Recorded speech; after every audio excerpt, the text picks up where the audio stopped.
Channel Punjabi देख रहे दर्शकों का प्रोग्राम फ्रंटलाइन में बहुत बहुत स्वागत। दोस्तों हाज़र हाँ अज दी कुछ गल्लां बातां अज दे कुछ मामले तुहाडे नाल सांझे करन दे लई।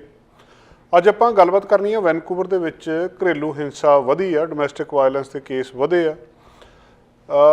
कोविड के दौरान बहुत सारी सरकार ने मदद की सी, वो हुण पता लग रहा भी बहुत सारे डॉलर गलत बंदियां नूं जां इदां कह लो अयोग बंदियां नूं सरकार ने दे दित्ते जिहड़े योग नहीं सी। कोविड वैक्सीन बहुत सारी कैनेडा दे विच वेस्ट हुई आ। कुछ रिपोर्टां आईयां एमनेस्टी इंटरनेशनल दे उत्ते साइबर अटैक होया सी ते उहदे च चीन दा हत्थ दस्सिया जा रहा। बच्चों की बुखार की दवाई के बारे बहुत बारी गलबात हुंदी है ते हुण अल्बर्टा हैल्थ सर्विसिज ये बना रही है ते पहला अपने प्रोविंस नूं दऊगी ते फिर सारे कैनेडा नूं। कैनेडा वासियों के उत्ते क्रैडिट कार्डां दा बोझ इस वेले सब तो ज़्यादा आ। विनीपैग की एक खबर आ कि जिहड़े खाली घर खड़े आ मुसीबत बने आ, उत्थे अग लग जाती है। अल्बर्टा के विग्यानियों ने एक नवा खनिज लभ्या आ, इहदे बारे भी अज गलबात करनी है। सब तो पहली गल वैनकूवर दे विच वध रही घरेलू हिंसा बारे।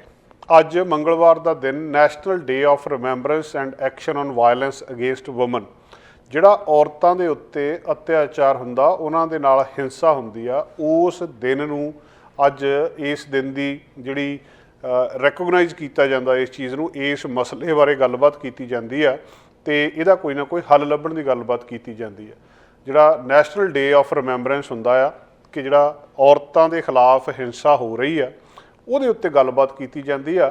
ते दस्सण वाले दसदे आ इस वेले कि रेट ऑफ डोमैसटिक वायलेंस शहर दे विच इस वेले भी बहुत ज़्यादा है। कुछ रिपोर्ट्स जिहड़ियां सामने आईयां आ।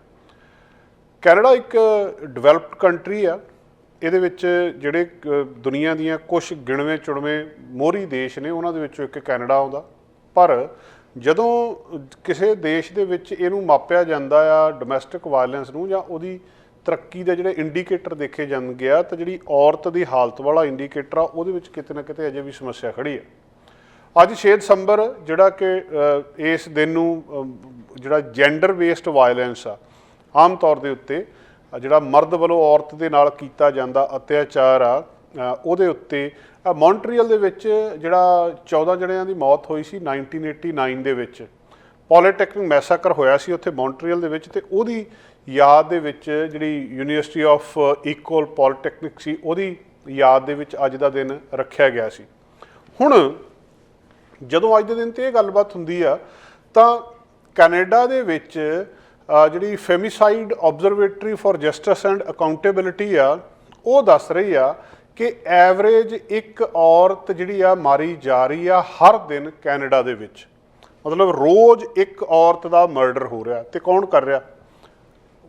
बहुत ज़्यादा मर्डर जिहड़े मर्दां वालों हो रहे आ।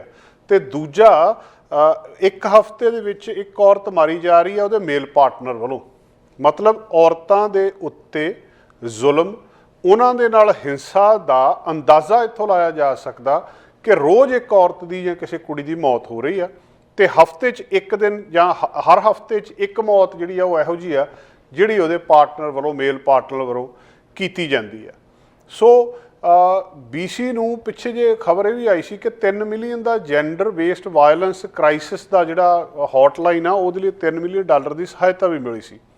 हुण वूमन सपोर्ट सर्विसिज के जिहड़े ऑफिशियल्स ने या लोग ने वो दस रहे आ कि पिछले कुछ सालों तो इस चीज़ के विच वाधा होया।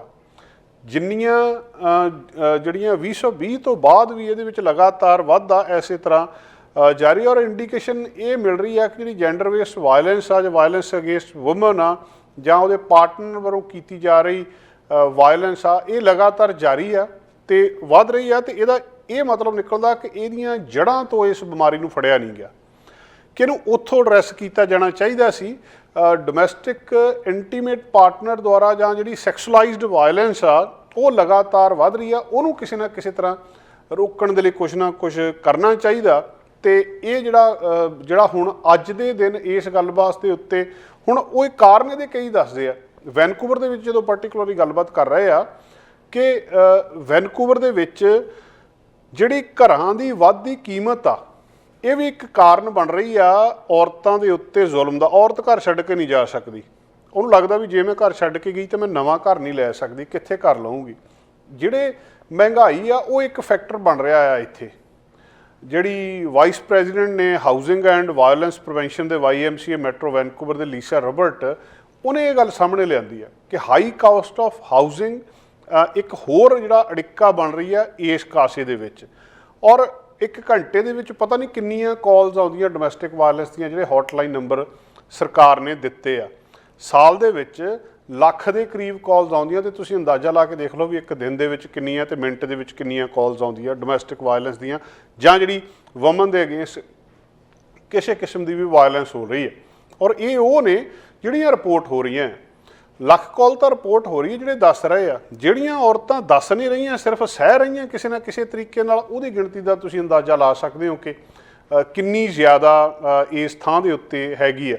ਤੇ ਭਾਵੇਂ ਉਹਦੇ ਕੋਲੇ ਸਾਰੇ ਰਾਈਟਸ ਨੇ, ਬਰਾਬਰ ਸਾਰਾ ਕੁਝ ਹੈਗਾ, ਪਰ ਅਜੇ ਵੀ ਔਰਤਾਂ ਉਨੀਆਂ ਬਰਾਬਰ ਨਹੀਂ ਹੋਈਆਂ। ਉਹਨਾਂ ਦੇ ਨਾਲ ਅਜੇ ਵੀ ਕੈਨੇਡਾ ਵਰਗੇ ਮੁਲਕ ਦੇ ਵਿੱਚ ਵੀ ਧੱਕਾ ਹੋ ਰਿਹਾ, ਜ਼ੁਲਮ ਹੋ ਰਿਹਾ। ਤੇ ਇਹਨੂੰ ਰੋਕਣ ਦੇ ਲਈ ਇਹ 1989 ਦੇ ਵਿੱਚ ਜਿਹੜਾ ਮੌਂਟਰੀਅਲ ਦੇ ਵਿੱਚ ਮੈਸੇਕਰ ਹੋਇਆ ਸੀ, 33 ਸਾਲ ਹੋ ਗਏ ਉਸ ਚੀਜ਼ ਨੂੰ, ਤੇ ਅਜੇ ਤੱਕ ਜਿਹੜਾ ਇਹ ਸਾਰਾ ਕੁਝ ਉਸੇ ਤਰੀਕੇ ਨਾਲ ਕਿਸੇ ਨਾ ਕਿਸੇ ਰੂਪ ਦੇ ਵਿੱਚ ਚੱਲ ਰਿਹਾ। ਔਰ ਜਿਹੜਾ ਬੰਦਾ ਇਹ ਕਰਦਾ ਆ ਉਹਨੂੰ ਸਜ਼ਾ ਏਡੀ ਜ਼ਿਆਦਾ ਅਜੇ ਵੀ ਨਹੀਂ ਮਿਲ ਰਹੀ। ਥੋੜ੍ਹੇ ਚਿਰ ਬਾਅਦ ਕਿਸੇ ਨਾ ਕਿਸੇ ਤਰ੍ਹਾਂ ਉਹ ਜਿਹੜਾ ਬਚ ਜਾਂਦਾ ਆ। ਜਿਹੜੀ ਹੈਲਪਲਾਈਨ ਹੈਗੀ ਆ ਵਿਕਟਮ ਲਿੰਕ BC ਦੀ 1-800-563-0808 ਇਹ ਲਾਈਨ ਹੈ, ਜਾਂ ਜੇ ਕੋਈ ਇਸ ਕਿਸਮ ਦੀ ਕਿਸੇ ਨੂੰ ਹੈਲਪ ਚਾਹੀਦੀ ਹੋਵੇ ਤਾਂ ਉਹ 911 ਦੇ ਉੱਤੇ ਵੀ ਕਾਲ ਕਰ ਸਕਦਾ। ਪਰ ਅੱਜ ਦੇ ਦਿਨ ਜਦੋਂ ਇਹ ਦਿਨ ਖਾਸ ਤੌਰ 'ਤੇ ਇਸ ਗੱਲ ਦੇ ਲਈ ਰਾਖਵਾਂ ਰੱਖਿਆ ਜਾਂਦਾ ਕਿ ਔਰਤਾਂ ਦੇ ਉੱਤੇ ਕਿਸੇ ਕਿਸਮ ਦੀ ਹਿੰਸਾ ਨਾ ਹੋਵੇ, ਉਸ ਦਿਨ ਦੇ ਉੱਤੇ ਰਿਪੋਰਟ ਦੱਸ ਰਹੀ ਹੈ ਕਿ ਕੈਨੇਡਾ ਦੇ ਵਿੱਚ ਔਰਤਾਂ ਦੇ ਉੱਤੇ ਹੋ ਰਹੀ ਹਿੰਸਾ ਦੇ ਵਿੱਚ ਲਗਾਤਾਰ ਵਾਧਾ ਹੋ ਰਿਹਾ। ਵੈਨਕੂਵਰ ਦੇ ਵਿੱਚ ਖਾਸ ਕਰ ਇਹ ਜਿਹੜੀ ਇਸ ਗਿਣਤੀ ਦੇ ਵਿੱਚ ਹੋਰ ਵਾਧਾ ਜਾਰੀ ਹੈ। ਜਦੋਂ ਕੋਵਿਡ ਆਇਆ ਸੀ ਉਸ ਵੇਲੇ ਕੰਮਕਾਰ ਰੁਕ ਗਏ ਸੀ, ਸਾਰੇ ਲੋਕ ਘਰਾਂ ਦੇ ਵਿੱਚ ਬੈਠ ਗਏ ਸੀ, ਬਹੁਤ ਕੁਝ ਵਾਪਰਿਆ ਸੀ। ਸਰਕਾਰ ਨੇ ਲੋਕਾਂ ਦੀ ਬਾਂਹ ਫੜੀ ਸੀ, ਲੋਕਾਂ ਨੂੰ ਮਦਦ ਦਿੱਤੀ ਸੀ, ਚਾਹੇ ਉਹ ਸਰਬ ਸੀ ਜਾਂ ਹੋਰ ਸਹਾਇਤਾ ਸੀ, ਚਾਹੇ ਵੇਜ ਸਬਸਿਡੀ ਸੀ। ਬਿਜ਼ਨਸਾਂ ਨੂੰ ਕਹਿ ਦਿੱਤਾ ਸੀ ਵੀ ਇੰਨੇ ਪੈਸੇ ਤੁਹਾਨੂੰ ਦੇ ਦਿੱਤੇ ਆ, ਤੁਸੀਂ ਇਹਨੂੰ ਯੂਜ਼ ਕਰ ਲਓ, ਇੰਨਾ ਤੁਹਾਨੂੰ ਲੋਨ ਦੇ ਦਿੱਤਾ, ਇੰਨੇ ਚਿਰ ਬਾਅਦ ਤੁਸੀਂ ਵਾਪਸ ਮੋੜ ਦਿਓ, ਇੰਨਾ ਮਾਫ ਕਰ ਦਾਂਗੇ। ਜਾਂ ਲੋਕਾਂ ਨੂੰ $2,000 ਮਹੀਨੇ ਦਾ ਦੇਣ ਲੱਗ ਪਏ ਸੀ। ਔਰ ਬਹੁਤੇ ਉਹਨਾਂ ਨੇ ਕਾਗਜ਼ ਪੱਤਰ ਚੈੱਕ ਨਹੀਂ ਸੀ ਕੀਤੇ, ਜਿਹੜਾ ਆਇਆ ਸੀ ਉਹਨੂੰ ਜਿਹਨੇ ਅਪਲਾਈ ਕੀਤਾ ਉਹਨੂੰ ਦੇ ਦਿੱਤਾ। ਹੁਣ ਜਦੋਂ ਇਹ ਸਾਰਾ ਕੁਝ ਲੰਘ ਚੁੱਕਿਆ ਆ, ਤਾਂ ਕਿਉਂਕਿ ਵਿਰੋਧੀ ਧਿਰ ਵੀ ਮੰਗ ਕਰਦੀ ਆ ਵੀ ਤੁਸੀਂ ਜਿਹੜੇ ਪੈਸੇ ਦਿੱਤੇ ਸੀ ਇਹਦਾ ਹਿਸਾਬ ਕਿਤਾਬ ਕਰੋ। ਤੇ ਜਿਹੜੀ ਹੁਣ ਉਹਦਾ ਹਿਸਾਬ ਕਿਤਾਬ ਜਦੋਂ ਹੋ ਰਿਹਾ ਤਾਂ ਉਹਦੇ ਵਿੱਚੋਂ ਪਤਾ ਇਹ ਲੱਗ ਰਿਹਾ, ਜਿਹੜਾ ਕੈਨੇਡਾ ਦਾ ਆਡੀਟਰ ਜਨਰਲ ਆ ਉਹ ਇਹ ਕਹਿ ਰਿਹਾ ਕਿ ਬਹੁਤ ਸਾਰਾ ਪੈਸਾ $4.6 ਬਿਲੀਅਨ $4.6 ਬਿਲੀਅਨ ਜਿਹੜਾ ਆ ਉਹਨਾਂ ਲੋਕਾਂ ਨੂੰ ਦੇ ਦਿੱਤਾ ਗਿਆ ਜਿਹੜੇ ਲੋਕ ਇਹਦੇ ਯੋਗ ਨਹੀਂ ਸੀ। ਸੋ ਜਿਹੜਾ ਟੋਟਲ 211 ਬਿਲੀਅਨ ਜਿਹੜਾ ਬਿਲੀਅਨ ਆ ਕੋਵਿਡ-19 ਦੀ ਏਡ ਲਈ ਦਿੱਤਾ ਗਿਆ ਸੀ, 211 ਬਿਲੀਅਨ, ਤੇ ਉਹਦੇ ਵਿੱਚੋਂ 4.6 ਬਿਲੀਅਨ ਉਹਨਾਂ ਲੋਕਾਂ ਨੂੰ ਦੇ ਦਿੱਤਾ ਗਿਆ ਜਿਹੜੇ ਲੋਕ ਇਹਦੇ ਯੋਗ ਨਹੀਂ ਸੀ। ਸਰਕਾਰ ਦੇ ਉੱਤੇ ਲੋਕਾਂ ਨੇ ਸਵਾਲ ਇਹ ਵੀ ਕੀਤਾ ਸੀ ਵੀ ਤੁਸੀਂ ਜਿਹੜਾ ਬੰਦਾ ਅਪਲਾਈ ਕਰਦਾ ਉਹਨੂੰ ਦੇਈ ਜਾਂਦੇ ਹੋ, ਪਤਾ ਤੇ ਕਰ ਨਹੀਂ ਰਹੇ ਤੁਸੀਂ ਵੀ ਇਹ ਬੰਦਾ ਯੋਗ ਹੈਗਾ ਜਾਂ ਨਹੀਂ ਹੈਗਾ, ਕਿਉਂਕਿ ਉਸ ਵੇਲੇ ਕੁਝ ਸ਼ਰਤਾਂ ਸੀ ਕਿ ਪਿਛਲੇ ਸਾਲ ਉਹਨੇ $5,000 ਕਮਾਇਆ ਹੋਵੇ, ਉਹਨੇ ਇੰਨੇ ਘੰਟੇ ਕੰਮ ਕੀਤਾ ਹੋਵੇ, ਪਰ ਜਿਹੜਾ ਵੀ ਅਪਲਾਈ ਕਰਦਾ ਸੀ ਉਹਨੂੰ ਮਿਲ ਜਾਂਦੀ ਸੀ। ਸਰਕਾਰ ਕਹਿੰਦੀ ਸੀ ਕਿ ਅਸੀਂ ਇਹ ਚਾਹੁੰਦੇ ਹਾਂ, ਸਰਕਾਰ ਦਾ ਜਿਹੜਾ ਉਸ ਵੇਲੇ ਦਲੀਲ ਸੀ ਜਾਂ ਲੌਜਿਕ ਸੀ ਉਹਨਾਂ ਦਾ, ਕਿ ਅਸੀਂ ਚਾਹੁੰਦੇ ਹਾਂ ਜਿਹਨਾਂ ਲੋਕਾਂ ਨੂੰ ਮਦਦ ਦੀ ਲੋੜ ਆ ਇਸ ਵੇਲੇ, ਜੇ ਥੋੜ੍ਹੇ ਬਹੁਤਿਆਂ ਨੂੰ ਜ਼ਿਆਦਾ ਵੀ ਚਲੇ ਜਾਂਦਾ ਤਾਂ ਉਹ ਇੰਨੀ ਚਿੰਤਾ ਵਾਲੀ ਗੱਲ ਨਹੀਂ ਆ। ਤੇ ਜੇ ਅਸੀਂ ਉਹ ਕਹਿੰਦੇ ਇਹ ਕਾਗਜ਼ ਪੱਤਰ ਜ਼ਿਆਦਾ ਚੈੱਕ ਕਰਨ ਲੱਗ ਪਏ ਤੇ ਹੋ ਸਕਦਾ ਜਿਹਨਾਂ ਲੋਕਾਂ ਨੂੰ ਮਦਦ ਦੀ ਲੋੜ ਆ ਉਹਨਾਂ 'ਚੋਂ ਕੁਛ ਰਹਿ ਜਾਏ। ਉਹ ਸਰਕਾਰ ਨੇ ਇਹ ਪਾਲਿਸੀ ਫੜੀ ਸੀ ਕਿ ਜਿਨ੍ਹਾਂ ਲੋਕਾਂ ਨੂੰ ਮਦਦ ਦੀ ਲੋੜ ਆ ਉਹਨਾਂ ਨੂੰ ਜ਼ਰੂਰ ਮਿਲ ਜੇ ਕਿਸੇ ਨੂੰ ਵਾਧੂ ਮਿਲਦਾ ਉਹ ਬਾਅਦ 'ਚ ਹਿਸਾਬ ਕਿਤਾਬ ਕਰ ਲਾਂਗੇ। ਤੇ ਇੱਦਾਂ ਨਾ ਹੋਵੇ ਕਿ ਜੇ ਹੁਣ ਅਸੀਂ ਬਹੁਤ ਸਟ੍ਰਿਕਟ ਹੋ ਕੇ ਇਹਨਾਂ ਨੂੰ ਪੈਸੇ ਦੇਣ ਲੱਗ ਪਏ ਤਾਂ ਜਿਹਨਾਂ ਨੂੰ ਚਾਹੀਦਾ ਆ ਉਹ ਪਿੱਛੇ ਰਹਿ ਜਾਣ ਜਾਂ ਉਹਨਾਂ ਕੋਲੇ ਕਾਗਜ਼ ਪੱਤਰ ਪੂਰੇ ਨਾ ਹੋਣ। ਤੇ ਹੁਣ ਹਿਸਾਬ ਕਿਤਾਬ ਦਾ ਜਦੋਂ ਵੇਲਾ ਆ ਗਿਆ ਆ ਤੇ ਉਸ ਵੇਲੇ ਪਤਾ ਲੱਗ ਰਿਹਾ ਕਿ 211 ਬਿਲੀਅਨ ਦੇ ਵਿੱਚੋਂ 4.6 ਬਿਲੀਅਨ ਇਹੋ ਜਿਹਾ ਦੇ ਦਿੱਤਾ ਗਿਆ ਜਿਹੜਾ ਕਿ ਉਹ ਇਹਦੇ ਯੋਗ ਵੀ ਨਹੀਂ ਸੀਗੇ। ਹੁਣ ਜਿਹੜਾ ਇਹ ਸਾਰਾ ਆਡਿਟ ਕੀਤਾ ਗਿਆ ਹਾਊਸ ਆਫ ਕਾਮਨਸ ਦੇ ਵਿੱਚ ਅੱਜ ਉੱਥੇ ਰੱਖਿਆ ਗਿਆ ਆ, ਜਿਹੜੀ ਕੈਨੇਡਾ ਰੈਵਿਊ ਏਜੰਸੀ ਤੇ ਇੰਪਲੋਇਮੈਂਟ ਤੇ ਸੋਸ਼ਲ ਡਿਵੈਲਪਮੈਂਟ ਕੈਨੇਡਾ ਆ, ਉਹ ਦੱਸ ਰਹੇ ਆ ਕਿ ਅਸੀਂ ਇਹਦੇ ਵਿੱਚ ਇੱਥੇ ਇਹਨਾਂ ਥਾਵਾਂ ਦੇ ਉੱਤੇ ਪਿੱਛੇ ਆ। ਔਰ ਇਹਦੇ ਵਿੱਚ ਇਹ ਵੀ ਦੱਸਦੇ ਆ ਕਿ ਬੈਨੀਫਿਟ ਜਿਹੜੇ ਜਿੱਦਾਂ ਕੈਨੇਡਾ ਐਮਰਜੈਂਸੀ ਰਿਸਪੌਂਸ ਬੈਨੀਫਿਟ ਸੀਗਾ, ਸਰਬ ਸੀਗਾ, ਜਾਂ ਵੇਜ ਸਬਸਿਡੀ ਸੀਗੀ 2020 ਦੇ ਵਿੱਚ ਫਾਈਨੈਂਸ਼ੀਅਲ ਅਸਿਸਟੈਂਸ ਲੋਕਾਂ ਨੂੰ ਦੇਣੀ ਸੀ, ਉਹਦੇ ਲਈ ਤੇਜ਼ ਕੀਤੀ ਗਈ ਸੀ ਕਿ ਤਾਂ ਕਿ ਜਿਹੜਾ ਵੀ ਕੋਈ ਹੋ ਜਾ ਹੈਗਾ ਕਿਸੇ ਕੋਲ, ਉਹਨਾਂ ਦੇ ਕੋਲ ਇਹ ਜਿੰਨੀ ਜਲਦੀ ਹੋ ਸਕਦੀ ਆ ਮਨੀ ਉਹਨਾਂ ਦੇ ਕੋਲ ਪਹੁੰਚ ਜਾਵੇ। ਤਾਂ ਹੁਣ ਜਿਹੜਾ ਇਹ ਫਾਈਨੈਂਸ਼ੀਅਲ ਏਡ ਸੀਗੀ ਹੁਣ ਰੁਕ ਚੁੱਕੀ ਹੈ, ਇਹ ਸਾਰੀ ਬੰਦ ਹੋ ਗਈ ਹੈ। ਤੇ ਹੁਣ ਜਿਨ੍ਹਾਂ ਨੇ ਇਹ ਏਡ ਦਿੱਤੀ ਸੀ ਉਹਨਾਂ ਦੀ ਜਿਹੜੀ ਪੁੱਛ ਪੜਤਾਲ ਦੇ ਵਿੱਚੋਂ ਇਹ ਡਾਟਾ ਸਾਹਮਣੇ ਆ ਰਿਹਾ। ਔਰ ਜਿਹੜੇ ਬਿਲੀਅਨਸ ਆਫ ਡਾਲਰਸ ਨੇ ਇਹਨਾਂ ਦੇ ਵਿੱਚੋਂ ਓਵਰ ਪੇਮੈਂਟ ਆ ਐਸਟੀਮੇਟ ਕੀਤਾ ਗਿਆ ਆ ਕਿ ਜਿਹੜਾ 4.6 ਬਿਲੀਅਨ ਤੇ ਉਹ ਕਹਿੰਦੇ ਸਿੱਧਾ ਆ ਜਿਹੜਾ ਚਲੇ ਗਿਆ ਗਲਤ ਬੰਦਿਆਂ ਨੂੰ, ਪਰ ਉਹਦੇ ਨਾਲ ਇਹਨਾਂ ਨੇ ਇਹ ਵੀ ਕਿਹਾ ਕਿ 27.4 ਬਿਲੀਅਨ ਡਾਲਰ ਉਹ ਆ ਜਿਹਨੂੰ ਇਨਵੈਸਟੀਗੇਟ ਕੀਤਾ ਜਾਣਾ ਚਾਹੀਦਾ, ਵੀ ਇਹਦੇ ਬਾਰੇ ਸ਼ੱਕ ਆ ਸਾਨੂੰ, ਵੀ ਜਿਹਦੇ ਵਿੱਚ ਬਹੁਤ ਸਾਰੀ ਸਾਨੂੰ ਸੰਭਾਵਨਾ ਆ ਕਿ ਵੀ ਇਨਐਲੀਜੀਬਿਲਟੀ ਆ ਜਿਹੜੀ ਇਹਦੇ ਵਿੱਚ ਹੈਗੀ ਆ, ਜਿਹਦੇ 'ਚ 15.5 ਬਿਲੀਅਨ ਡਾਲਰ ਜਿਹੜਾ ਆ ਉਹ ਵੇਜ ਸਬਸਿਡੀ ਦੇ ਥਰੂ ਗਿਆ ਆ, ਕਿਉਂਕਿ ਕੁਛ ਪੈਸਾ ਸਿੱਧਾ 2-2000 ਡਾਲਰ ਦਿੱਤਾ ਸੀ, ਕੁਛ ਪੈਸਾ ਜਿਹੜੇ ਬਿਜ਼ਨੈਸਿਸ ਦੇ ਸੀਗੇ, ਜਿਹੜਾ ਇੰਪਲੋਇਰ ਸੀਗੇ ਉਹਨਾਂ ਨੂੰ ਦਿੱਤਾ ਸੀ ਕਿ ਤੁਸੀਂ ਮੁਲਾਜ਼ਮਾਂ ਨੂੰ ਤਨਖਾਹ ਦੇਣੀ ਹੈ, ਤੁਹਾਨੂੰ ਇਸ ਤਰੀਕੇ ਦੇ ਨਾਲ ਦੇ ਦਿੱਤਾ ਗਿਆ। ਹੁਣ 27.4 ਬਿਲੀਅਨ ਉਹ ਕਹਿੰਦੇ ਸਾਨੂੰ ਸ਼ੱਕ ਆ, ਤੇ ਇਹ 27.4 ਦੇ ਵਿੱਚੋਂ 15.5 ਜਿਹੜਾ ਉਹ ਵੇਜ ਸਬਸਿਡੀ ਦੇ ਥਰੂ ਗਿਆ ਆ। ਔਰ ਦੂਜਾ ਜਿਹੜਾ 4.6 ਬਿਲੀਅਨ ਓਵਰ ਪੇਮੈਂਟ ਹੋਈ ਆ ਜਿਹੜੇ ਅਯੋਗ ਬੰਦਿਆਂ ਨੂੰ, ਉਹਦੇ 'ਚੋਂ ਵੀ ਇਹ ਪਤਾ ਲੱਗਿਆ ਕਿ ਜਿਹੜਾ 3.1 ਬਿਲੀਅਨ ਡਾਲਰ ਆ ਉਹ ਜਿਹੜਾ 20 ਲੱਖ ਬੰਦੇ ਨੂੰ ਦੇ ਦਿੱਤਾ ਗਿਆ, ਜਿਹੜਾ ਦੋਹਰਾ ਫਾਇਦਾ ਲੈ ਗਿਆ। ਕਿ ਉਹ ਇੱਕ ਪਾਸੇ ਤਾਂ ਲੰਮਸਮ EI ਵੀ ਲਈ ਜਾਂਦਾ ਸੀ, ਮੰਨ ਲਓ ਕਿਸੇ ਨੇ ਜਿਹੜਾ ਇੰਪਲੋਇਮੈਂਟ ਇੰਸ਼ੋਰੈਂਸ ਉਹ ਸੀਗਾ ਉਹ ਕਿਸੇ ਪਾਸੇ ਉਹਨੂੰ ਮਿਲਿਆ ਸੀ, ਉਹਦੇ ਪਹਿਲਾਂ ਘੰਟੇ ਪੂਰੇ ਸੀ, ਇੱਕ ਪਾਸੇ ਉਹ ਲਈ ਗਿਆ ਤੇ ਦੂਜੇ ਪਾਸੇ ਉਹ ਇਹ ਲਈ ਗਿਆ, ਜਿਨ੍ਹਾਂ ਦੇ ਵਿੱਚੋਂ 1.5 ਬਿਲੀਅਨ ਆ ਉਹ 7,10,000 ਇਹੋ ਜਿਹੇ ਬੰਦੇ ਨੂੰ ਚਲੇ ਗਿਆ ਜਿਨ੍ਹਾਂ ਨੇ ਇੱਕ ਤੋਂ ਲੈ ਕੇ ਜ਼ਿਆਦਾ ਬੈਨੀਫਿਟ ਲਏ ਆ ਉਸੇ ਪੀਰੀਅਡ ਦੇ ਵਿੱਚ, ਜਦੋਂ ਕਿ ਉਹਨਾਂ ਨੇ ਕਲੀਅਰ ਲਿਖਿਆ ਸੀ ਕਿ ਤੁਸੀਂ ਇੱਕ ਬੈਨੀਫਿਟ ਹੀ ਲੈ ਸਕਦੇ ਆ। ਸੋ ਹੁਣ ਇਹ ਕਿੱਦਾਂ ਰੀਪੇਮੈਂਟ ਜਿਹੜੀ ਸਾਰੀ ਕਲੈਕਟ ਕੀਤੀ ਜਾਣੀ ਹੈ ਤੇ ਕੌਣ ਇਹਨੂੰ ਕਲੈਕਟ ਕਰੂਗਾ, ਕੀ ਲੋਕ ਦੇਣਗੇ ਤੇ ਕੀ ਇਹਦਾ ਹਿਸਾਬ ਕਿਤਾਬ ਹੋਊਗਾ, ਉਹ ਅੱਛਾ ਬਹੁਤ ਸਾਰਾ ਪੈਸਾ ਇਹਦੇ ਵਿੱਚੋਂ ਰਿਕਵਰ ਵੀ ਕਰ ਲਿਆ ਗਿਆ ਸੀ।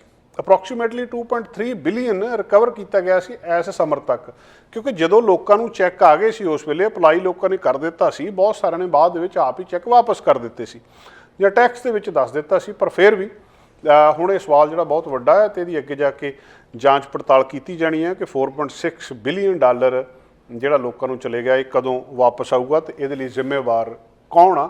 ਕੀ ਸਰਕਾਰ ਨੇ ਜੋ ਕੋਵਿਡ ਦੇ ਵਿੱਚ ਕੀਤਾ ਉਹ ਸਹੀ ਕੀਤਾ, ਕਿਉਂਕਿ ਹੁਣ ਜਿਹੜਾ ਆਉਣ ਵਾਲਾ ਸਮਾਂ ਆ ਇਸ ਵੇਲੇ ਇੱਕ ਫਾਈਨੈਂਸ਼ੀਅਲ ਕ੍ਰਾਈਸਿਸ ਦੇ ਵਿੱਚ ਵੀ ਅਸੀਂ ਹੈਗੇ ਹਾਂ, ਜਿਹੜਾ ਮਹਿੰਗਾਈ ਵੱਧਦੀ ਆ ਤੇ ਸਵਾਲ ਸਾਰੇ ਹੀ ਪਿੱਛੇ ਨੂੰ ਉੱਠ ਰਹੇ ਆ ਵੀ ਇਹ ਜਿਹੜੀ ਸਰਕਾਰ ਆ ਇਹਨੇ ਕੀ ਕੀਤਾ ਉਸ ਵੇਲੇ। ਖੁੱਲ੍ਹੇ ਜਿਹੜੇ ਪੈਸੇ ਤਾਂ ਨਹੀਂ ਵੰਡ ਦਿੱਤੇ ਲੋਕਾਂ ਨੂੰ, ਜਾਂ ਉਹ ਜਿਹੜੀ ਇਲੈਕਸ਼ਨ ਹੋਈ ਹੈ ਵਿੱਚ ਵਿਚਾਲੇ ਕਿਤੇ ਇੱਦਾਂ ਤਾਂ ਨਹੀਂ ਸੀ ਵੀ ਉਹ ਇਲੈਕਸ਼ਨ ਕਰਾਉਣੀ ਸੀ ਤੇ ਉਹ ਤੋਂ ਪਹਿਲਾਂ ਤਾਂ ਲੋਕਾਂ ਨੂੰ ਖੁੱਲ੍ਹਾ ਪੈਸਾ ਦੇ ਦਿੱਤਾ ਤਾਂ ਕਿ ਅਸੀਂ ਵੋਟਾਂ ਦੇ ਵਿੱਚ ਜਿੱਤ ਜਾਈਏ। ਤੇ ਹੁਣ ਜਿਸ ਗੱਲ ਦੀ ਸੰਭਾਵਨਾ ਲੱਗਦੀ ਹੈ ਤੇ ਵਿਰੋਧੀ ਪਾਰਟੀਆਂ ਸਵਾਲ ਕਰ ਰਹੀਆਂ, ਇਹ ਹੋਰ ਵੀ ਜ਼ਿਆਦਾ ਇਹਦੇ 'ਤੇ ਸਖਤੀ ਹੋਊਗੀ ਔਰ ਬਹੁਤ ਜ਼ਿਆਦਾ ਬਰੀਕੀ ਦੇ ਨਾਲ ਹੁਣ ਦੇਖਿਆ ਜਾਊਗਾ ਕਿ ਕਿੰਨੇ ਪੈਸੇ ਕਿੱਧਰਲੇ ਪਾਸੇ ਗਏ ਆ ਤੇ ਇਹਦੇ ਲਈ ਜ਼ਿੰਮੇਵਾਰ ਕੌਣ। ਜਿਹੜੀ ਫੈਡਰਲ ਸਰਕਾਰ ਆ ਇਹਨਾਂ ਨੇ ਕੋਵਿਡ-19 ਦੀ ਵੈਕਸੀਨ ਆਰਡਰ ਕੀਤੀ ਸੀ। ਜਦੋਂ ਕੋਵਿਡ ਸ਼ੁਰੂ ਹੋਇਆ ਸੀ ਤੇ ਵੱਖ-ਵੱਖ ਦੇਸ਼ਾਂ ਨੇ ਕਿਹਾ ਸੀ, ਖਾਸ ਕਰ ਅਮਰੀਕਾ ਨੇ ਵੀ ਅਸੀਂ ਆਪਣੀ ਵੈਕਸੀਨ ਬਣਾ ਰਹੇ ਹਾਂ, ਚੀਨ ਨੇ ਪਹਿਲਾਂ ਬਣਾ ਲਈ ਸੀ ਤੇ ਕੈਨੇਡਾ ਦੇ ਕੋਲ ਇਦਾਂ ਦੀ ਕੋਈ ਵੀ ਗੱਲਬਾਤ ਨਹੀਂ ਸੀ, ਇਹਨਾਂ ਕੋਲ ਵੈਕਸੀਨ ਹੈ ਨਹੀਂ ਸੀ ਤੇ ਇਹਨਾਂ ਨੇ ਫਿਰ ਕੁਦਰਤੀ ਤੌਰ ਦੇ ਉੱਤੇ ਵੈਕਸੀਨ ਆਰਡਰ ਕਰਨੀ ਸੀ। ਇਹਨਾਂ ਨੇ ਵੱਖ-ਵੱਖ ਕੰਪਨੀਆਂ ਨੂੰ ਡਾਊਨ ਪੇਮੈਂਟ ਦੇ ਦਿੱਤੀ, ਐਡਵਾਂਸ ਪੈਸੇ ਦੇ ਦਿੱਤੇ ਵੀ ਆਹ ਵੈਕਸੀਨ ਤੁਸੀਂ ਸਾਨੂੰ ਜਦੋਂ ਤੁਹਾਡੀ ਬਣ ਗਈ ਸਭ ਤੋਂ ਪਹਿਲਾਂ ਤੁਸੀਂ ਸਾਡੇ ਲਈ ਇੰਨਾ ਰਾਖਵਾਂ ਰੱਖ ਲਿਓ, ਆਹ ਸਾਡੇ ਕੋਲੋਂ ਜਿਹੜੀ ਮਨੀ ਆ ਉਹ ਲੈ ਲਓ। ਜਿਹੜੀ public health agency of Canada ਆ ਉਹਨਾਂ ਨੇ ਹੁਣ ਉਹਦੀ ਪੁੱਛ ਪੜਤਾਲ ਇਸ ਮਾਮਲੇ 'ਚ ਹੋ ਰਹੀ ਆ ਵੀ ਕਿੰਨੀ ਵੈਕਸੀਨ ਆਈ ਸੀ ਤੇ ਗਈ ਕਿੱਥੇ। ਜਿਹੜੇ ਕੈਨੇਡਾ ਦੇ ਆਡੀਟਰ ਜਨਰਲ ਆ ਉਹਨਾਂ ਨੇ ਇਸ ਗੱਲ ਦੀ ਵੀ ਹੁਣ ਪੁੱਛ ਪੜਤਾਲ ਕੀਤੀ ਆ ਵੀ ਵੈਕਸੀਨ ਆਈ ਕਿੰਨੀ ਸੀ, ਆਰਡਰ ਕਿੰਨੀ ਕੀਤੀ ਸੀ ਤੇ ਲੱਗੀ ਕਿੰਨੀ ਹੈ ਤੇ ਬਾਕੀ ਕਿੱਥੇ ਗਈ ਹੈ ਤੇ ਜਿਹੜੀ ਵੇਸਟ ਹੋਈ ਆ ਉਹਦੇ ਲਈ ਕੌਣ ਜ਼ਿੰਮੇਵਾਰ ਆ। ਜਾਂ ਕਿਉਂਕਿ ਉਸ ਵੇਲੇ ਇਹ ਨਹੀਂ ਸੀ ਪਤਾ ਲੱਗਦਾ ਕਿ ਕਿਹੜੇ ਕੰਪਨੀ ਨੇ ਪਹਿਲਾਂ ਵੈਕਸੀਨ ਬਣਾਉਣੀ ਹੈ, ਇਸ ਕਰਕੇ ਸਾਰਿਆਂ ਨੂੰ ਹੀ ਆਰਡਰ ਦਿੱਤਾ ਜਾ ਰਿਹਾ ਸੀ ਤੇ ਉਹ ਜਦੋਂ ਆ ਗਈ ਤਾਂ ਫਿਰ ਇੰਨੀ ਕੁ ਆਰਡਰ ਕਰ ਲਈ ਸੀ ਜਿੰਨੀ ਕੈਨੇਡਾ ਦੇ ਲਈ ਬਹੁਤ ਜ਼ਿਆਦਾ ਸੀ। ਮਤਲਬ ਜਿੰਨੇ ਕੈਨੇਡਾ ਦੇ ਵਿੱਚ ਲੋਕ ਹੈਗੇ ਆ ਇਹ ਤੋਂ ਵੀ ਕਿਤੇ ਜ਼ਿਆਦਾ ਵੈਕਸੀਨ ਜਿਹੜੀ public health agency of Canada ਆ ਜਾਂ ਹੈਲਥ ਕੈਨੇਡਾ ਆ ਹੁਣ ਇੱਕ ਤੇ ਉਸ ਇਨਵੈਂਟਰੀ ਦਾ ਟਰੈਕ ਹੀ ਹੈ ਨਹੀਂ ਪੂਰਾ ਇਹਨਾਂ ਦੋਵੇਂ ਏਜੰਸੀਜ਼ ਕੋਲ ਕਿ ਵੈਕਸੀਨ ਕਿੱਥੇ ਆਈ ਸੀ ਤੇ ਕਿੰਨੀ ਡਿਲੀਵਰ ਹੋਈ ਸੀ। ਉਹਦੇ ਬਾਰੇ ਗੱਲਬਾਤ ਚੱਲ ਰਹੀ ਵੀ ਕਿ ਉਹ ਸਾਰਾ ਕੁਝ ਜਿਹੜੀ ਲਿਆਂਦੀ ਜਾਵੇ ਤੇ ਜਿਹੜਾ ਇਹਦੀ ਐਡਵਾਂਸ ਪਰਚੇਜ਼ ਐਗਰੀਮੈਂਟ ਸੀਗੇ 7 ਵੈਕਸੀਨ ਕੋਵਿਡ-19 ਸੀਗੀਆਂ ਜਿਹੜੇ ਕੈਨੇਡਾ ਦੇ ਵਿੱਚ ਉਹਨਾਂ ਨੇ ਕਿਹਾ ਸੀ ਵੀ ਅਸੀਂ ਇੱਥੇ ਦੇਵਾਂਗੇ ਵੈਕਸੀਨ ਤੁਹਾਨੂੰ, ਤੇ ਉਹਦਾ ਸਵਾਲ ਜਿਹੜਾ ਸਾਹਮਣੇ ਪੈਦਾ ਹੋਇਆ ਸੀ ਕਿ 7 ਵੈਕਸੀਨ ਜਿਹੜੀਆਂ ਕਿੰਨਾ ਰੀਅਲ ਟਾਈਮ ਦੇ ਵਿੱਚ ਇਹ ਤੁਹਾਨੂੰ ਵੈਕਸੀਨ ਦਿੰਦੀਆਂ ਆ ਤੇ ਜੇ ਜਿਹੜੀਆਂ 7 ਦੇ ਵਿੱਚੋਂ 6 ਸੀਗੀਆਂ ਵੈਕਸੀਨ ਉਹ ਆਥੋਰਾਈਜ਼ ਸੀਗੀਆਂ ਕੈਨੇਡਾ ਦੇ ਵਿੱਚ ਯੂਜ਼ ਦੇ ਲਈ। ਕੈਨੇਡਾ ਸਰਕਾਰ ਨੇ 169 ਮਿਲੀਅਨ ਡੋਜ਼ 169 ਜਿਹੜੀਆਂ ਮਿਲੀਅਨ ਡੋਜ਼ ਕੋਵਿਡ-19 ਦੀਆਂ ਵੈਕਸੀਨ ਦੀਆਂ ਦਸੰਬਰ 2020 ਤੱਕ ਆਈਆਂ ਸੀ ਇਹਨਾਂ ਦੇ ਕੋਲ। ਕੈਨੇਡਾ ਦੀ ਕੋਵਿਡ-19 ਵੈਕਸੀਨ ਆਥੋਰਾਈਜੇਸ਼ਨ ਤੇ ਇਮੂਨਾਈਜੇਸ਼ਨ ਜਿਹੜਾ ਰੋਲ ਆਊਟ ਆ ਉਹ 2022 ਮਈ ਦੇ ਵਿੱਚ ਸ਼ੁਰੂ ਹੋਇਆ ਸੀ। ਫੈਡਰਲ ਸਰਕਾਰ ਕਹਿ ਰਹੀ ਆ ਕਿ 84 ਮਿਲੀਅਨ ਡੋਜ਼ਸ ਸਾਰੇ ਦੇਸ਼ ਦੇ ਵਿੱਚ ਲਾਈਆਂ ਗਈਆਂ। ਹੁਣ 84 ਮਿਲੀਅਨ 169 ਮਿਲੀਅਨ ਡੋਜ਼ਸ ਦੇ ਵਿੱਚੋਂ 84 ਮਿਲੀਅਨ ਡੋਜ਼ਸ ਲਾ ਦਿੱਤੀਆਂ ਤੇ 85 ਮਿਲੀਅਨ ਡੋਜ਼ਸ ਜਿਹੜੀਆਂ ਉਹ ਅਨਯੂਜ਼ਡ ਰਹਿ ਗਈਆਂ। 50 ਮਿਲੀਅਨ ਜਿਹੜੀਆਂ ਵਿੱਚ ਆ, ਜਿਹੜੀਆਂ ਆਡਿਟਰ ਇਹ ਕਹਿ ਰਿਹਾ ਆ ਕਿ ਉਹ ਸਰਪਲਸ ਸੀਗੀਆਂ ਤੇ ਉਹਨਾਂ ਨੂੰ ਫਿਰ ਇਹ ਫੈਸਲਾ ਕੀਤਾ ਗਿਆ ਵੀ 85 ਦੇ ਵਿੱਚੋਂ 50 ਮਿਲੀਅਨ ਸਰਪਲਸ ਆ, ਇਹਨਾਂ ਨੂੰ ਡੋਨੇਟ ਕਰ ਦਿਓ। ਔਰ ਉਹਨਾਂ ਦੇ ਵਿੱਚੋਂ ਜਿਹੜੀਆਂ 15 ਮਿਲੀਅਨ ਡੋਜ਼ਸ ਸੀਗੀਆਂ ਦੂਜੀ ਕੰਟਰੀ ਨੂੰ ਦਿੱਤੀਆਂ ਗਈਆਂ ਤੇ 13 ਮਿਲੀਅਨ ਜਿਹੜੀਆਂ ਸੀ ਉਹ ਦੇਣ ਤੋਂ ਪਹਿਲਾਂ ਐਕਸਪਾਇਰ ਹੋ ਗਈਆਂ। ਹੁਣ ਜਾਂ ਤਾਂ ਘੱਟੋ ਘੱਟ ਜਿੰਨੀ ਵਾਧੂ ਕੈਨੇਡਾ ਦੇ ਕੋਲ ਵੈਕਸੀਨ ਸੀਗੀ ਉਹ ਡੋਨੇਟ ਕਰ ਦਿੰਦਾ। ਬਹੁਤ ਸਾਰੇ ਇੰਟਰਨੈਸ਼ਨਲ ਪ੍ਰੋਗਰਾਮ ਸ਼ੁਰੂ ਕੀਤੇ ਗਏ ਸੀ ਜਿਹਦੇ ਤਹਿਤ ਇਹ ਕਿਹਾ ਗਿਆ ਸੀ ਕਿ ਜਿਹੜੇ ਇਹ ਅਮੀਰ ਦੇਸ਼ ਨੇ ਇਹ ਗਰੀਬ ਦੇਸ਼ਾਂ ਨੂੰ ਵੈਕਸੀਨ ਦੇਣਗੇ, ਕਿ ਆਪਣੇ ਵੈਕਸੀਨ ਰੱਖ ਕੇ ਜਿਹੜਾ ਡੋਨੇਟ ਕਰਦੇ ਉਹਨਾਂ ਨੂੰ, ਤੇ ਉਸ ਪ੍ਰੋਗਰਾਮ ਦੇ ਤਹਿਤ ਡੋਨੇਟ ਕੀਤਾ ਜਾ ਸਕਦਾ ਸੀ।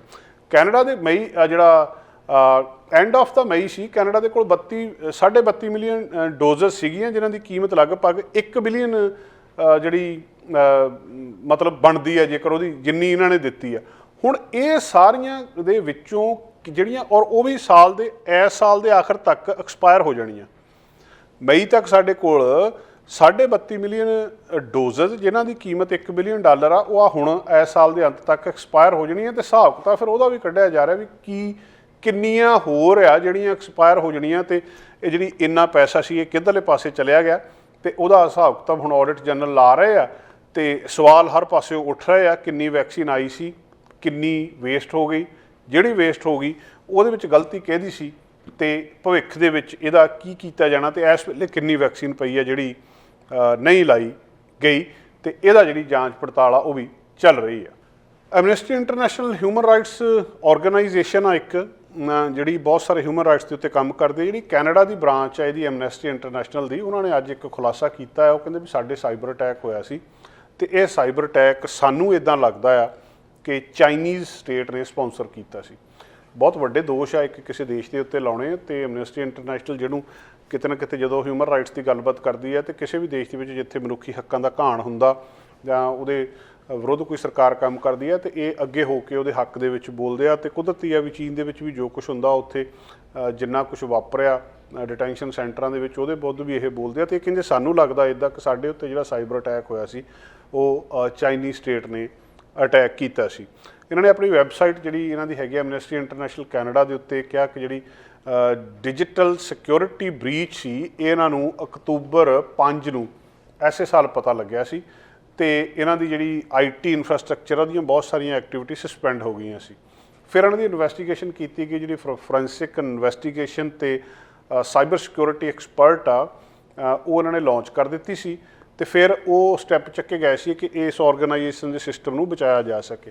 ਬੇਸਿਕਲੀ ਜਿਹੜੀ ਹੁਣ ਲੜਾਈ ਚੱਲਦੀ ਆ ਇਸ ਸਮੇਂ ਦੇ ਵਿੱਚ ਜਿੱਥੇ ਹਥਿਆਰਾਂ ਦੀ ਲੜਾਈ ਨਾ ਰਹਿ ਕੇ ਸਿੱਧਾ ਉਹ ਕਿਸੇ ਵੀ ਆਰਗੇਨਾਈਜੇਸ਼ਨ ਦਾ ਜਾਂ ਕਿਸੇ ਵੀ ਦੇਸ਼ ਦਾ ਕੰਪਿਊਟਰ ਹੈਕ ਕਰ ਲਿਆ ਜਾਂਦਾ ਇੰਟਰਨੈਟ ਦੇ ਥਰੂ। ਉਹਨਾਂ ਦੇ ਸਾਰੇ ਕੰਪਿਊਟਰ ਦੇ ਵਿੱਚ ਜੋ ਕੁਛ ਹੁੰਦਾ ਉਹਨੂੰ ਆਪਣੇ ਕੋਲ ਲੈ ਲੈਂਦੇ ਆ, ਉਹਨੂੰ ਖਰਾਬ ਕਰ ਦਿੰਦੇ, ਉਹਦਾ ਕੁਛ ਵੀ ਕਰ ਦਿੰਦੇ ਆ। ਅਮਰੀਕਾ ਦੇ ਵਿੱਚ ਬਹੁਤ ਵਾਰੀ ਇਹ ਚੀਜ਼ ਵਰਤੀ ਆ ਤੇ ਉਹਨਾਂ ਦੇ ਵਿੱਚ ਜਿਹੜਾ ਬਹੁਤ ਵਾਰੀ ਉਹਨਾਂ ਨੂੰ ਮਨੀ ਦੇ ਕੇ ਪੈਸੇ ਦੇ ਕੇ ਛੁੱਟਣਾ ਪਿਆ ਵੀ ਤੁਸੀਂ ਪੈਸੇ ਲੈ ਲਓ ਤੇ ਇਹਨੂੰ ਛੱਡ ਦਿਓ। ਬਹੁਤ ਵਾਰੀ ਇਹ ਗੱਲਬਾਤ ਸਾਹਮਣੇ ਆਈ ਆ ਉੱਥੇ, ਚਾਹੇ ਪਾਈਪਲਾਈਨ ਵਾਲਾ ਇਸ਼ੂ ਸੀਗਾ। ਇਸੇ ਤਰ੍ਹਾਂ ਹੀ ਐਮਨੈਸਟੀ ਇੰਟਰਨੈਸ਼ਨਲ ਕੈਨੇਡਾ ਦੇ ਨਾਲ ਹੋਇਆ ਕਿ ਇਹਨਾਂ ਨੇ ਜਿਹੜੀ ਉਹ ਇਨਵੈਸਟੀਗੇਸ਼ਨ ਫਿਰ ਉਹਦੀ ਕੀਤੀ ਵੀ ਅਸਲ ਦੇ ਵਿੱਚ ਸਾਡੇ ਨਾਲ ਹੋਇਆ ਕੀ ਆ। ਤਾਂ ਉਹ ਇਹ ਦੱਸ ਰਹੇ ਆ ਕਿ ਜਿੰਨੀਆਂ ਇਹਨਾਂ ਦੀਆਂ ਟੈਕਨੀਕਸ ਜਾਂ ਸਾਈਬਰ ਅਟੈਕ ਦੇ ਵਿੱਚ ਉਹ ਟੂਲਸ ਆ ਉਹ ਸਾਰੇ ਫੋਰੈਂਸਿਕ ਐਕਸਪਰਟ ਨੇ ਦੱਸਿਆ। ਔਰ ਜਿਹੜਾ ਇੱਕ ਇੰਟਰਨੈਸ਼ਨਲ ਸਾਈਬਰ ਸਿਕਿਉਰਿਟੀ ਫਰਮ ਆ ਸਿਕਿਉਰ ਵਰਕਸ, ਉਹਨਾਂ ਨੇ ਇਹ ਦੱਸਿਆ ਕਿ ਇਹਦਾ ਸੋਰਸ ਕਿਤੇ ਨਾ ਕਿਤੇ ਜਾ ਕੇ ਚੀਨ ਦੀ ਦੇਸ਼ ਦੇ ਨਾਲ ਰਲਦਾ ਆ। ਉਹਨਾਂ ਨੇ ਕਿਸੇ ਨਾ ਕਿਸੇ ਤਰ੍ਹਾਂ ਇਹਨੂੰ ਜਿਹੜਾ ਅਟੈਕ ਕਰਵਾਇਆ ਆ। ਅਮਰੀਕਾ ਦੇ ਵਿੱਚ ਜਦੋਂ ਸਾਈਬਰ ਅਟੈਕ ਹੋਇਆ ਬਹੁਤ ਸਾਰੀਆਂ ਥਾਵਾਂ ਦੇ ਉੱਤੇ ਉਹਦਾ ਸੰਬੰਧ ਰਸ਼ੀਆ ਦੇ ਨਾਲ ਜੁੜਦਾ ਸੀ। ਉਹਨਾਂ ਨੇ ਕਿਹਾ ਸੀ ਕਿ ਰਸ਼ੀਆ ਦਾ ਸਿੱਧਾ ਨਾਂ ਨਹੀਂ ਲਿਆ ਸੀ, ਪਰ ਜਿਹੜੇ ਲੋਕ ਵੀ ਇਹ ਕੰਮ ਕਰ ਰਹੇ ਆ ਉੱਥੇ ਉਹ ਰਸ਼ੀਅਨ ਬੋਲਦੇ ਆ ਤੇ ਉਸ ਜ਼ੁਬਾਨ ਕਰਕੇ ਉਸ ਦੇਸ਼ ਦੇ ਨਾਲ ਜੁੜਦਾ ਸੀ। ਤੇ ਜਿਹੜੀ ਐਮਨੈਸਟੀ ਇੰਟਰਨੈਸ਼ਨਲ ਕੈਨੇਡਾ ਆ ਇਹਨੇ ਸਿੱਧਾ ਹੀ ਚੀਨ ਦਾ ਨਾਂ ਲਿਆ, ਕਿਉਂਕਿ ਹਿਊਮਨ ਰਾਈਟ ਗਲੋਬਲੀ ਜਿਹੜੇ ਪੂਰੀ ਦੁਨੀਆ ਦੇ ਵਿੱਚ ਕਿਤੇ ਵੀ ਵਾਇਲੇਸ਼ਨ ਹੁੰਦੀ ਆ ਹਿਊਮਨ ਰਾਈਟਸ ਦੀ ਤੇ ਇਹ ਉੱਥੇ ਬੋਲਦੇ ਆ। ਤੇ ਹੁਣ ਇਹਨਾਂ ਦੀ ਐਮਨੈਸਟੀ ਇੰਟਰਨੈਸ਼ਨਲ ਕੈਨੇਡਾ ਦੀ ਸੈਕਟਰੀ ਜਨਰਲ ਜਿਹੜੇ ਕੈਟੀ ਨਿਆਬੰਡੀ ਆ ਉਹਨਾਂ ਨੇ ਆਪਣੇ ਇਸ ਰਿਲੀਜ਼ ਦੇ ਵਿੱਚ ਦੱਸਿਆ ਆ ਕਿ ਅਸੀਂ ਆਪਣੀ ਸਿਕਿਉਰਿਟੀ ਕਰ ਰਹੇ ਹਾਂ, ਪਰ ਸਿੱਧਾ ਚੀਨ ਦਾ ਇਹਦੇ ਵਿੱਚ ਨਾ ਆਉਣਾ। ਚੀਨ ਇਹਦੇ ਉੱਤੇ ਕੀ ਰਿਐਕਟ ਕਰਦਾ ਆ ਇਸ ਜਿਹੜੀ ਸਾਡੀ ਐਮਨੈਸਟੀ ਇੰਟਰਨੈਸ਼ਨਲ ਕੈਨੇਡਾ ਦੀ ਇਸ ਬਿਆਨ ਦੇ ਉੱਤੇ ਇਹ ਆਉਣ ਵਾਲੇ ਦਿਨਾਂ ਦੇ ਵਿੱਚ ਗੱਲਬਾਤ ਹੋਰ ਸਾਹਮਣੇ ਆਊਗੀ। ਬਹੁਤ ਵਾਰੀ ਅਸੀਂ ਡਿਸਕਸ ਕੀਤਾ ਕੈਨੇਡਾ ਦੇ ਵਿੱਚ ਬੱਚਿਆਂ ਦੀ ਬੁਖਾਰ ਦੀ ਦਵਾਈ ਹੈ ਨਹੀਂ, ਫਿਰ ਜਿਹੜੀ ਐਸਟਾਮਿਨੋਫੇਨ ਟਾਈਨੋ ਜਿਹਨੂੰ ਅਸੀਂ ਕਹਿੰਦੇ ਆ ਜਾਂ ਐਡਵਿਲ ਆ, ਉਹ ਸਟੋਰਾਂ ਦੇ ਉੱਤੇ ਅਜੇ ਵੀ ਨਹੀਂ ਮਿਲ ਨਹੀਂ ਰਹੀ। ਤੁਸੀਂ ਆਪਣੇ ਨੇੜੇ ਦੇ ਸਟੋਰ ਦੇ ਉੱਤੇ ਜਾ ਕੇ ਬੱਚਿਆਂ ਦੀ 2 ਸਾਲ ਤੋਂ ਘੱਟ ਜਾਂ ਈਵਨ 12 ਸਾਲ ਤੋਂ ਘੱਟ ਬੱਚਿਆਂ ਦੀ ਉਹ ਬੁਖਾਰ ਦੀ ਦਵਾਈ ਲੈਣ ਚਲੇ ਜਾਓ, ਸਟੋਰਾਂ ਦੀਆਂ ਸ਼ੈਲਫਾਂ ਖਾਲੀ ਪਈਆਂ। ਉਹਨਾਂ ਨੂੰ ਪੁੱਛੋ, ਕਹਿੰਦੇ ਸਾਡੇ ਕੋਲ ਹੈ ਨਹੀਂ, ਔਰ ਬੜੇ ਲੰਬੇ ਸਮੇਂ ਤੋਂ ਇੱਦਾਂ ਹੀ ਕਹਿੰਦੇ ਆ ਰਹੇ ਆ। ਸਰਕਾਰ ਵੱਲੋਂ ਬਿਆਨ ਆ ਜਾਂਦਾ ਜੀ ਕਿ 1 ਮਿਲੀਅਨ ਡੋਜ਼ ਆ ਰਹੀ ਆ। ਫਿਰ ਕਿੰਨੇ ਇਸ਼ੂ ਇਸ ਮਾਮਲੇ ਦੇ ਵਿੱਚ ਆਏ ਸੀ। ਹੁਣ ਅੱਜ ਜਿਹੜੀ ਖਬਰ ਆਈ ਆ ਕਿ ਅਲਬਰਟਾ ਹੈਲਥ ਸਰਵਿਸਿਜ਼ ਨੇ ਕਿਹਾ ਕਿ ਅਸੀਂ 50 ਲੱਖ ਬੋਤਲਾਂ ਉਸ ਦਵਾਈ ਦੀਆਂ ਬੱਚਿਆਂ ਦੀ ਐਸਟਾਮਿਨੋਫਿਨ ਦੀਆਂ ਪ੍ਰੋਡਿਊਸ ਕਰਾਂਗੇ।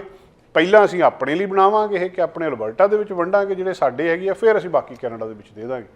ਸੋ ਅਲਬਰਟਾ ਪ੍ਰੀਮੀਅਰ ਡੈਨੀਅਲ ਸਮਿਥ ਤੇ ਹੈਲਥ ਮਿਨਿਸਟਰ ਜੇਸਨ ਕੋਪਿੰਗ ਉਹਨਾਂ ਨੇ ਇੱਕ ਅਨਾਊਂਸਮੈਂਟ ਕੀਤੀ ਆ ਅੱਜ ਸਵੇਰੇ, ਜਿਹਦੇ ਵਿੱਚ ਉਹਨਾਂ ਨੇ ਇਹ ਦੱਸਿਆ ਡਾਊਨਟਾਊਨ ਐਡਮਿੰਟਨ ਦੇ ਵਿੱਚੋਂ ਇੱਕ ਡਰੱਗ ਸਟੋਰ ਦੇ ਉੱਤੇ ਜਾ ਕੇ ਉਹਨਾਂ ਨੇ ਇਹ ਅਨਾਊਂਸਮੈਂਟ ਕੀਤੀ, ਔਰ ਬਹੁਤ ਵੱਡੀ ਅਨਾਊਂਸਮੈਂਟ ਆ ਕਿ ਇੱਕ ਪ੍ਰੋਵਿੰਸ ਆਪਣੇ ਲੈਵਲ 'ਤੇ ਇਨੀਸ਼ੀਏਟ ਲੈ ਰਿਹਾ ਕਿ ਅਸੀਂ ਐਸੀਟਾਮਿਨੋਫਿਨ ਜਿਹੜੀ ਬੁਖਾਰ ਦੀ ਦਵਾਈ ਹੁੰਦੀ ਆ ਬੁਖਾਰ ਲਾਉਣ ਦੀ, ਕਿ ਇਹ ਬਣਾ ਰਹੇ ਹਾਂ ਅਤੇ 50 ਲੱਖ ਅਸੀਂ ਬਣਾਵਾਂਗੇ। ਪਹਿਲਾਂ ਇਹ ਗੱਲ ਉਹਨਾਂ ਨੇ ਇਹ ਕਹੀ ਕਿ ਪਹਿਲਾਂ ਅਸੀਂ ਅਲਬਰਟਾ 'ਚ ਦੇਵਾਂਗੇ, ਆਪਣੇ ਸੂਬੇ 'ਚ ਪਹਿਲਾਂ ਵੰਡਾਂਗੇ, ਮੁੜ ਕੇ ਬਾਕੀ ਕੈਨੇਡਾ ਨੂੰ ਦੇਵਾਂਗੇ। ਅਲਬਰਟਾ ਇਸ ਗੱਲ ਦੇ ਵਿੱਚ ਪੂਰੇ ਕੈਨੇਡਾ ਦੀ ਮਦਦ ਕਰ ਰਿਹਾ, ਔਰ ਇੱਕ ਬਹੁਤ ਵੱਡੀ ਗੱਲ ਆ।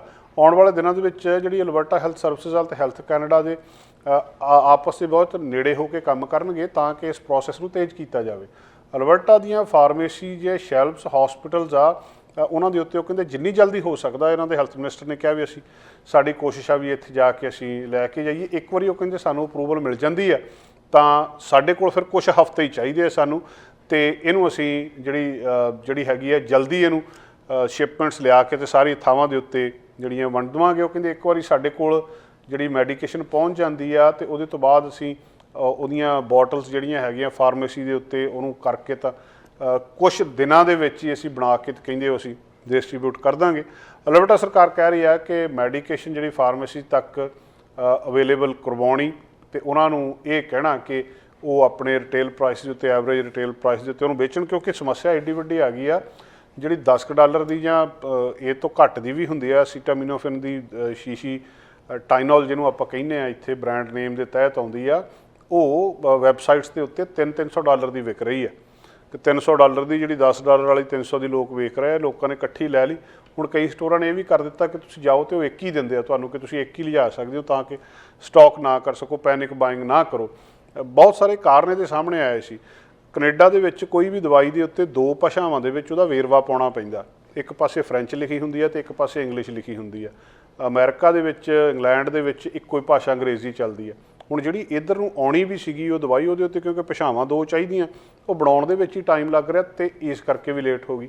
ਫਿਰ ਇਹਨਾਂ ਨੇ ਕਿਹਾ ਸੀ ਅਸੀਂ ਆਪਣੇ ਨਿਯਮ ਬਦਲ ਲੈਂਦੇ ਹਾਂ, ਚਲੋ ਤੁਸੀਂ ਜਿਹੜੀ ਸਾਨੂੰ ਟੈਂਪਰੇਰੀ ਭੇਜਣੀ ਆ ਇੱਕ ਭਾਸ਼ਾ ਵਾਲੀ ਭੇਜ ਦਿਓ, ਬਾਅਦ 'ਚ 2 ਭਾਸ਼ਾ ਵਾਲੀ ਕਰ ਲਾਂਗੇ।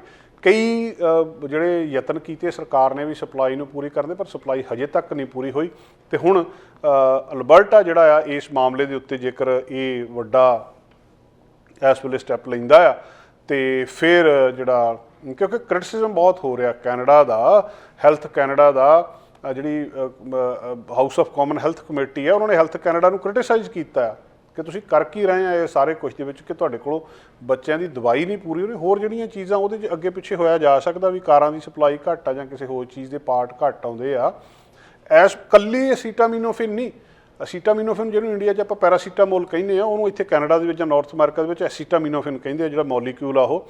ਹੁਣ 800 ਜਿਹੜੀ ਦਵਾਈ ਇੱਥੇ ਸ਼ਾਰਟ ਆ ਆਪਣੇ, 800 ਡਰੱਗਸ, ਮਤਲਬ 800 ਕਿਸਮ ਦੀ ਦਵਾਈ ਸ਼ਾਰਟ ਆ, ਜਿਹਦੇ 'ਚੋਂ 23 ਉਹ ਆ ਜਿਹੜੀਆਂ ਕ੍ਰਿਟੀਕਲ ਆ, ਮਤਲਬ ਜਿਹੜੀਆਂ ਬਹੁਤ ਜ਼ਰੂਰੀ ਚਾਹੀਦੀਆਂ, ਉਹ ਮਤਲਬ ਸ਼ਾਰਟ ਸਪਲਾਈ ਦੇ ਵਿੱਚ ਆ ਕੈਨੇਡਾ ਦੇ ਵਿੱਚ। ਅਤੇ ਹਾਲ ਸਪਲਾਈ ਚੇਨ ਦਾ ਕੀ ਬਣਿਆ ਹੈ ਇਹਨੂੰ ਸੋਚਿਆ ਜਾ ਸਕਦਾ। ਹੁਣ ਘੱਟੋ ਘੱਟ ਬੱਚਿਆਂ ਦੀ ਜਿਹੜੀ ਦਵਾਈ ਆ ਉਹ ਜ਼ਰੂਰ ਪੂਰੀ ਹੋ ਜਾਊਗੀ। ਆਸ ਬੱਝੀ ਹੈ ਕਿ ਜੇਕਰ 50 ਲੱਖ ਬੋਤਲ ਇਹ ਅਲਬਰਟਾ ਦੇ ਵਿੱਚੋਂ ਬਣ ਜਾਂਦੀ ਹੈ ਅਤੇ ਉਹਨਾਂ ਦੀਆਂ ਜਿੰਨੀਆਂ ਵੀ ਆ ਪੂਰੀਆਂ ਕਰਕੇ ਬਾਕੀ ਕੈਨੇਡਾ ਨੂੰ ਜਲਦੀ ਮਿਲਣ ਦੀ ਆਸ ਲੋਕਾਂ ਨੂੰ ਅੱਜ ਦੇ ਇਸ ਬਿਆਨ ਤੋਂ ਬੱਝੀ ਹੈ। ਮਹਿੰਗਾਈ ਕੈਨੇਡਾ ਦੇ ਵਿੱਚ ਲਗਾਤਾਰ ਹੈਗੀ, ਆਪਾਂ ਰੋਜ਼ ਹੀ ਗੱਲਬਾਤ ਕਰਦੇ ਹਾਂ, ਅਤੇ ਉਹਦਾ ਅਸਰ ਮਹਿੰਗਾਈ ਦਾ ਹੁਣ ਲੋਕਾਂ ਦੇ ਉੱਤੇ ਕਿੱਦਾਂ ਪੈਂਦਾ? ਕ੍ਰੈਡਿਟ ਕਾਰਡ ਦੇ ਉੱਤੇ।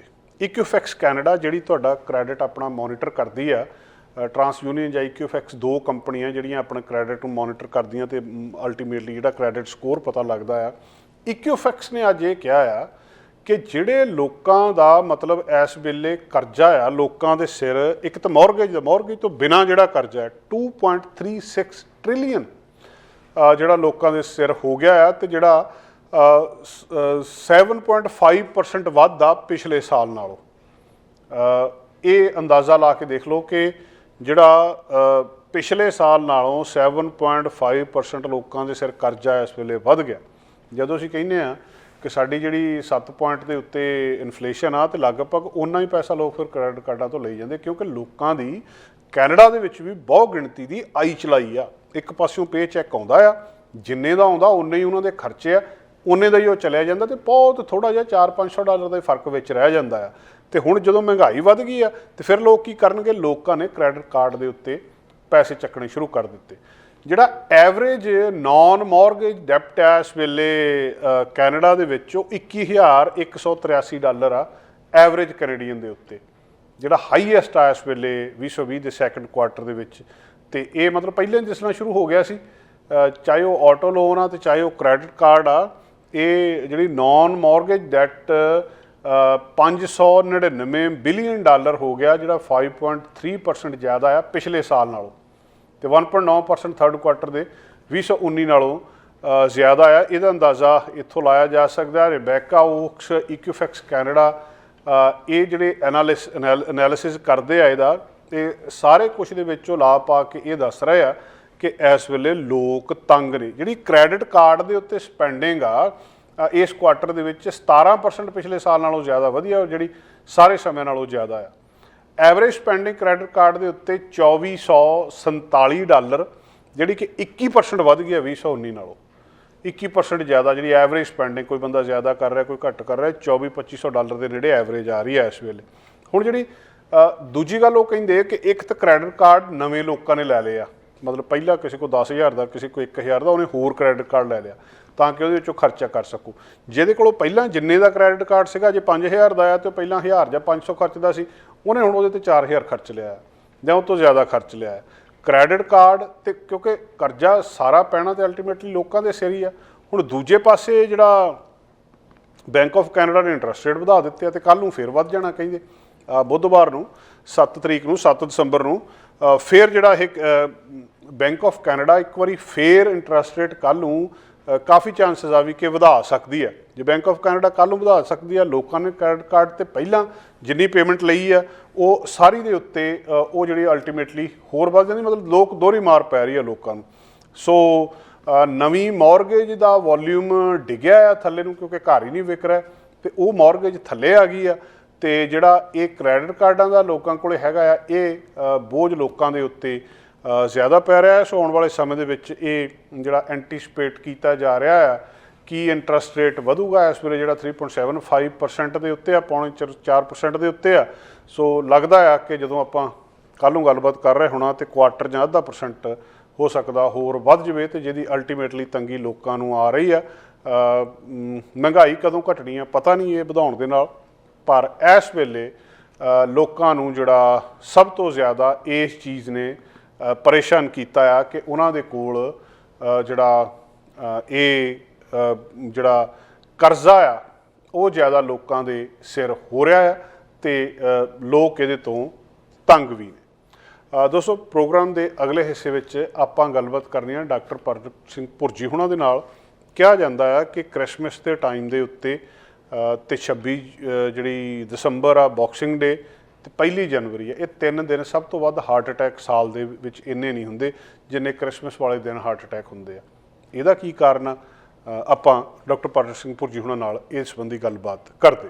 ਸਾਡਾ ਹਰ ਇੱਕ ਪ੍ਰੋਗਰਾਮ ਦੇਖਣ ਤੇ ਸਾਡੇ ਨਾਲ ਜੁੜਨ ਲਈ ਸਬਸਕ੍ਰਾਈਬ ਕਰੋ ਚੈਨਲ ਪੰਜਾਬੀ ਤੇ ਨੋਟੀਫਿਕੇਸ਼ਨ ਲਈ ਬੈਲ ਆਈਕਨ ਵਾਲੇ ਬਟਨ ਤੇ ਕਲਿੱਕ ਕਰੋ।